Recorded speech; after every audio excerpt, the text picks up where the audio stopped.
All right, toy fans. So we're here with another one of our DC Spinmasters. Now I have a ton of the Spinmaster stuff that's been left over. There's some things I have that I never even reviewed. Like I don't even think I reviewed the Batwing, the '89 Batwing, and the was it 1992 Batman, the Batman with the Batman Returns armor. I never reviewed that. I have it. It looks great. It's simple, but it works. But I kind of want to open these. I kind of want to share this with you. And I mean, at this point, a lot of this stuff is like, it's out of stock. There's no point in it. But you know what? We can still look at it. We can still figure out what all we have. This is from the old Black Adam stock. And guess what? Black Adam has come and gone. Part of the last, really the last kind of ditch effort for the Snyderverse universe. Anytime Dwayne Johnson puts his name on something, it seems like it starts off as gold and then nosedives into the bin. He probably should have backed off a little bit on this one. I like that we had Black Adam. The movie's okay. It's just okay. It's all right.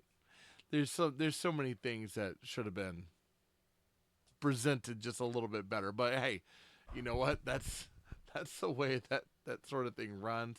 Not a lot you can do about it. I'm kind of running from there. I some people love it. That's great. Some people are. At least the toys were cool, right? We're gonna leave it at that. Okay, so this is Black Adam. This is Black Adam versus the Intergang Mercenary. Now, this is one of those. I only came across this once. The one I have in my hand is the only one I've ever seen on shelves. Not something I see very often. I got it because it's got the vehicle. I love the vehicle, and the Mercenary is pretty cool. I don't even think I might not have had a Black Adam at this point when I picked this up. So it's like at this point I don't even think I have a Black Adam open. I've got other figures open, but I don't think I had Black Adam. I take that back. I've got a bunch of them, but I don't. The Black Adam was one I never got, and the big vehicle, the Hawk or whatever, the Thundar, yeah, whatever Hawkman's jet is. It was so underwhelming in scale that I never bothered to pick that one up either, even when it was really cheap. But this was different. This was sized to the figures. Now, this is a part of the 4 inch or 3 3/4 inch action figure line. We got a vehicle here. We got two figures. Of course, we got Black Adam. You have to have Black Adam. It's Black Adam versus. Then we got an Intergang Mercenary. And this is not any particular Intergang Mercenary. This is just an Intergang Mercenary. Comes with a helmet and everything else. And if you remember the scene, he actually has it to where he's like going from one vehicle to another, kind of hopping and tearing this stuff off, looking for this kid. We don't get a chance to army build this at all because this is the only way I knew of that it came. We never got one that had like just a jetpack and like another gang member or jetpack and the guy that didn't have the helmet, the leader of the gang. We never got any of that. So kind of a loss, but we got what we got. It's moved on. This thing is old stock at this point. So with this, we got, of course, Black Adam. It's a windowed box, so you can kind of see in it. It says first edition. I don't think that matters that much at this point. You got an exclusive vehicle. Technically an exclusive figure, too. It's an exclusive figure. And then if you go to the back, you got kind of a computer rendering of Black Adam and the Intergang Mercenary with their really cool hover bike. You got Black Adam there. You got a picture of the Rock on the side, Black Adam over here. So I mean, it's all just Black Adam, and the box is fairly simple. A lot of the packaging for some of the Spinmaster DC stuff was pretty simple. I'm okay with that. Needs to be, but we're not keeping this in box. There's no point now. Okay, so out of the box. Of course, it comes in this really cool like lightning bolt sort of motif. It's one of those that, thinking about it, it's like I kind of wish we'd have gotten some Shazam stuff in the 4 inch line from Spinmaster for the second movie, and I don't remember seeing any of it.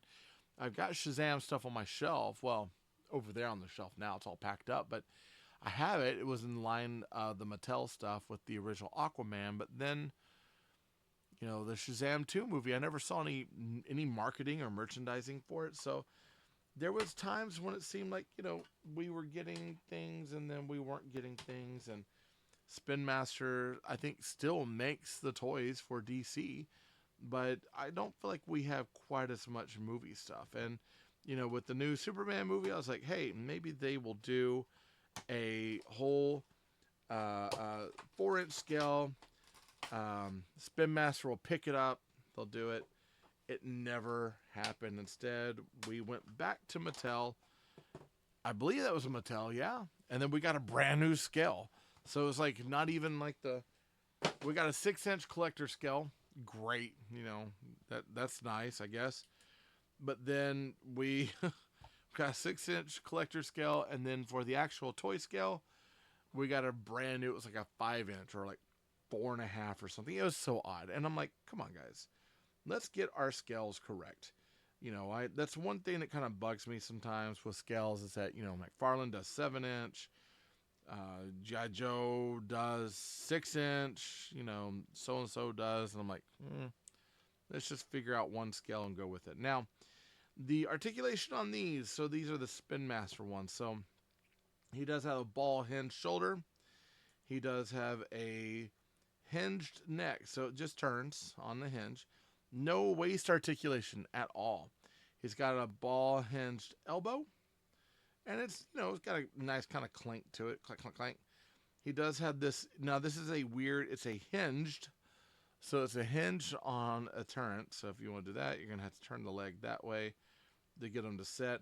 Sometimes this works out because you're able to get them to set and do more things, but other times not so much. Like right now. So you pull that forward and then turn the leg. Pull that forward, turn the leg. It makes positioning these guys a little awkward. So, we'll look at the bike last. We do have Black Adam. Same articulation. He's got the ball hinge in the shoulders. He's got the ball hinge on the elbows and limited articulation because of that elbow pad there. He does have the hinged neck. Does kind of look like the Rock. He does have a soft goods cape, and guess what? There's no hole in it. Usually we get some sort of hole. There's actually no surface hole at all on him, which is unusual because a lot of these have some sort of hole on the back to put stuff in, and Batman suffers from having the hole in the cape. Now, one thing to keep in mind, if you look there, that's not torn. That's the way it fits into his back. Kind of makes me wish that they would have done this separate. Could have really set that cape all the way in and not have these little kind of dangles, as you can see it on the sides. I am not a big fan of that. Again, you've got that weird articulation in the leg that makes his thighs kind of go out, and you got to do that. There's no leg, like the ankle articulation whatsoever.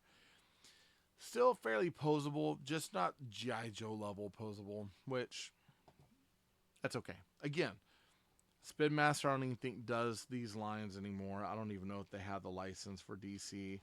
Kind of wish they did at times, but it is what it is. Now, what we're going to do is we're going to move this leg out. We're going to kind of seat him in horse riding position. And then we'll put his hands on the control. We'll see how well he sits in there. I will say the bike does feel a little oversized for him, to be quite honest. This feels less like a bike and more like some sort of weird over-the-top flying machine.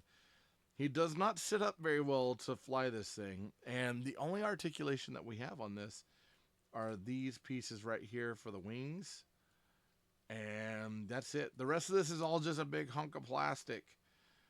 I'm not mad about it. I don't even remember how much I got this on clearance. It was pretty cheap. I've already taken the sticker off a long time ago. I meant to review this quite a while back, but he does not look up.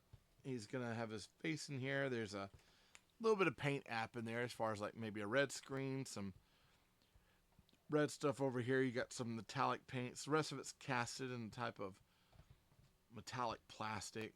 Got some guns over here, but they are not detachable. There's no weapons. It's just the hover bike. Yeah, I mean it's okay. It's okay. If you come across it and you got it, be like, hey, someone's, Walmart has some clearance stuff and this thing was like, $7. Yeah. You know, you not even $7. Let's say it's like $6 or $7. I think it would be well worth it. At that point, it wouldn't bother me at all. Like something like that to get it at such a cheap price. I think that would be worth it. If you like Black Adam, you know, and I kind of did. I thought it was okay. It's nothing. I still don't own it. That might tell you a little bit about how much I liked it.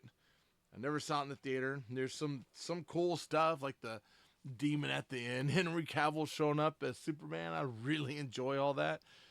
But all in all, it's like it's an okay movie. It's an okay movie. A little over the top for no reason. A little over the top. Then I'd probably have to go back and rewatch it again just because it's been so long. But much like a lot of the movies after a certain wave of after Justice League character movies, it's like some of them just they struggled. They really struggled. And the thing is there's certain things I like. Like I loved Aquaman. I thought it was fun. It's fun. It's nothing to write home, but it's fun. It's a superhero movie. The Batman versus Superman, Dawn of Justice. The director's cut I kind of enjoyed. You know, but I don't know. DC has this really weird thing where it has such a problem finding the right people to make the right stuff. So, what can you do, right? We've had the Snyderverse. It came, it went. We should have had the Donnerverse, to be quite honest. Donner Burton verse, but didn't happen. You know, we had the what's his name that did the Dark Knight trilogy. That would have been an interesting trilogy to have some Superman on top of that, but a lot of the undertakings they do is too much, and they need someone who knows how to put that universe together. Honestly, you want to know how to put the universe together? Go back to the old 52 writings, not the very beginning of the 52 series, but 52, where Superman, Wonder Woman, Batman, Flash, all the major people were gone, and they had minor characters trying to figure out what to do. That's some pretty awesome writing, in my opinion. So that's all I got to say about the Black Adam versus Intergang Mercenary 2-pack with a vehicle. Get it for cheap? Yeah, worth it. Other than that, I could say you could probably pass on this one. It's nothing that you really have to add to your collection unless you really, really, really love Dwayne Johnson and Black Adam. All right. Thank you all for showing up and seeing my face as I complain about, DC Universe stuff. Good Lord. I love you all. Jesus loves you more. There's nothing you can do about it. Hey, good luck with the toy hunt, especially for this one, right? Good luck.